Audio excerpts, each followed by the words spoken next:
পাবনায় নতুন অর্থনৈতিক সম্ভাবনা খেজুর গুড়ের পাটালি মৌসুমি এ ব্যবসায় ভাগ্য ফিরেছে পাবনার নাটোরের সীমান্তবর্তী ঈশ্বরদী ও লালপুর উপজেলার শতাধিক উদ্যোক্তার।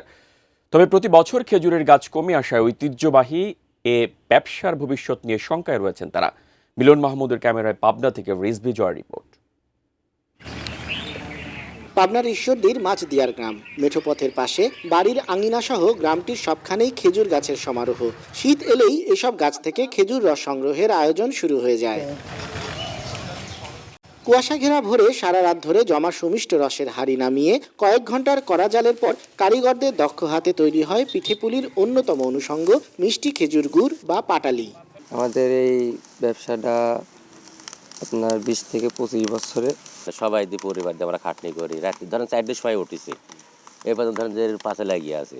আমাদের এই অঞ্চলে 1000+ গাছ আছে, 150+ গাছ থেকে আমার প্রতিদিন রস সংগ্রহ হয় 300 লিটার প্লাস। এলাকার বাসিও নেয় পিঠে খাওয়ার জন্য, বাইরেও যায়। হয়তো একটু বেশি দামে বেচে, ভালো গুড় ভালো রস পাওয়া যায়। কেবল মাছদিয়ার নয়, শীতের পুরো মৌসুমে আশেপাশের প্রায় 10 গ্রামে চলে খেজুর গুড় তৈরির এমন ব্যস্ততা।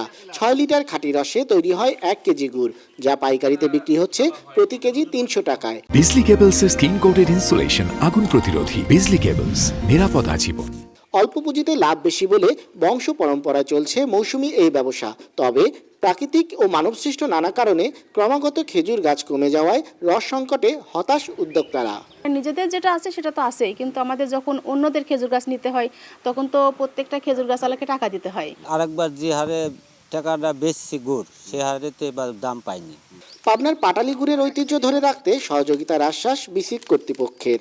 এই শিল্পের পৃষ্ঠপোষক হিসেবে তাদের পণ্য বিপণনে এবং যদি তাদের কোনো আর্থিক সহযোগিতার প্রয়োজন হয় সেক্ষেত্রে বিসিক তাদেরকে সর্বদাই সহযোগিতা করবে।